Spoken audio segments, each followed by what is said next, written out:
Welcome back, everyone, to the water and sanitation segment, of the European Development Days 2021. And we've seen a lot of innovations and opportunities today. We've spoken about them a lot. Now the question is how to create momentum, how to create visibility, and what better way to do that than to have a stand at the global village of the European Development Days, which, by the way, you can peruse on the website. So I would suggest that you spend your time wisely in these 2 days and also have a look at the many stands that we have on the website online. Now, what we want to do is we actually want to interview one of those stands to give them some more visibility and to also tell you what you can expect from visiting one of our stands. So today with me, I have a very interesting project called MiyahCon from Lebanon, and it is my pleasure to have with me Ines El Kadiri, who is the social communication coordinator of MiyahCon, and Jawad Taher, who is the capacity building coordinator. They're live with us now from Beirut. Hi, Jawad. Hi, Ines. Hi. Hi. Nice to see you. We're actually going to start off the session with a poll question, which we're not going to show the results of right away, but just be aware that it is open in the background. And as we're moving forward with the session, please respond. We're on slido.com, #EDD21 channel 3. Okay. To start us off, I'm quickly going to tell you what MiyahCon is all about. It is actually a consortium of WeWorld GVC, CISP, and ACWUA, all Italian organizations, and they are funded by the EU Regional Trust Fund in the response to the Syrian crisis.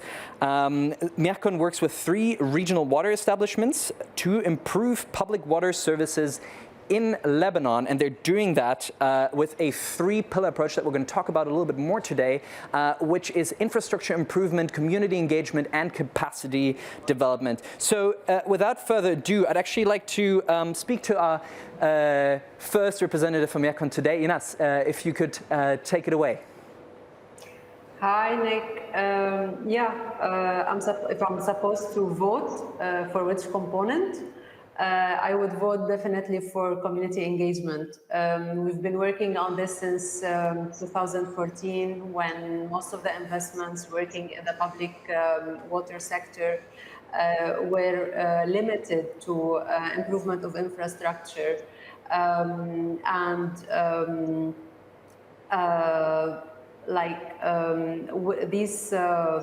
infrastructure would include construction of networks, construction of new reservoirs. However, no improvements were reflected on the rates of subscription or payments. When we say subscription, it's when water users, whether households or businesses, sign a contract with the water establishment to receive the service. And payment is when they settle the owed tariff for the water establishment as per the contract that they have signed.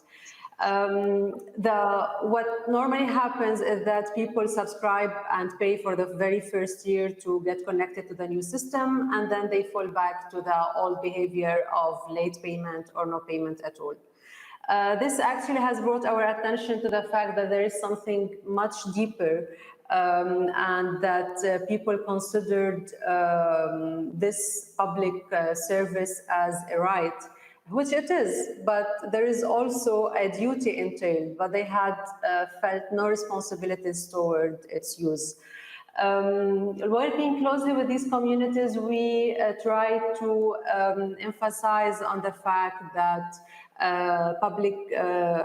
water is not a finite resource. It is a finite resource, and overconsumption might not affect the institution directly, but for sure it will impact your neighbors. So, and we explained how important the collection of fees is for the water establishment to be able to perform the operations and maintenance. And the low rate of collection of fees will be one of the reasons for a bad or a depleted service over time. Right, and could you maybe give us an example of the community engagement that you've been doing? We usually start with a community perception survey.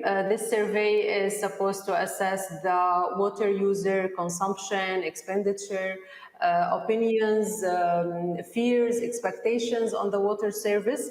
At the same time, through this survey, we map the prevailing power dynamic between the stakeholders.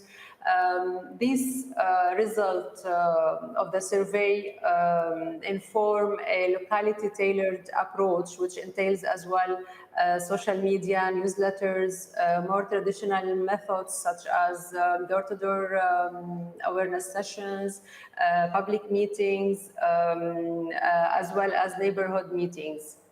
Okay, so can you give us any positive results from your engagement, actually?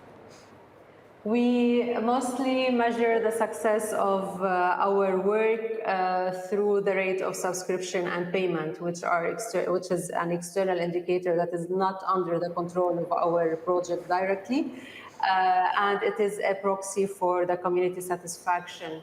In previous projects in North Bekaa, we have helped the water establishment to achieve a rate of 84% of subscription in one of the villages, Zabud, and in another village, Nasiri, a rate of 95% compared to a regional rate of 30%. For MiyahCon, it's a bit early to give a final number, but up to 2019, the rate we have reached in 3 regions was 70%. Okay, yeah, that sounds like an amazing number. So I guess you could say that it was a success, correct? Yes, indeed, and that's why in MiyahCon we have gathered all of these experiences and lessons learned in a community, in a social community approach manual, where we have all of the guidelines that any other actor working in similar interventions can refer to and replicate the MiyahCon approach. Okay, thank you, Inas. You've heard Inas's words on community engagement. Now, I quickly want to hear also from Jawad on capacity development. Take it away. Thank you. Obviously, I vote capacity building. Building trust is difficult, of course, but sustaining it is a much bigger challenge in our context.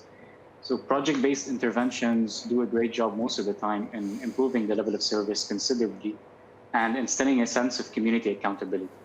The problem is that public institutions themselves are unable to sustain this level of service and are not held accountable in meaningful ways. So as soon as the service level drops, all the expectations we've built up throughout the project turn to disappointment, and the community withdraws its support and becomes much harder to convince a second time around. Sustaining user, or generally community accountability, requires reciprocity from the water establishments or the water utilities. Okay, and is there a way that utilities can show that they're accountable? Well, it's important that utilities work to actively maintain the level of service. Infrastructure investment is only the starting point. Right. And the challenge is to operate, maintain, and protect water systems properly. Engineers like to believe that robust, well-designed, and implemented infrastructure automatically translates to decent service. But we've seen time and time again that this is not the case.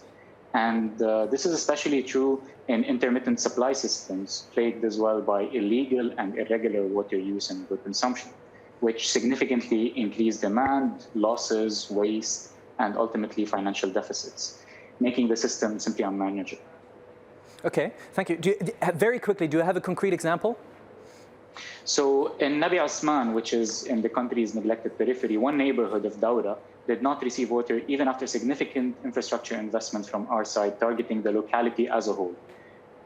What actually worked was the iterative effort by the Bekaa water establishment, which is a water utility, which reverse mapped the system, developed a hydraulic model, repaired major leakages, rebalanced the pressure across the network, and implemented a tiny network modification which resolved the situation.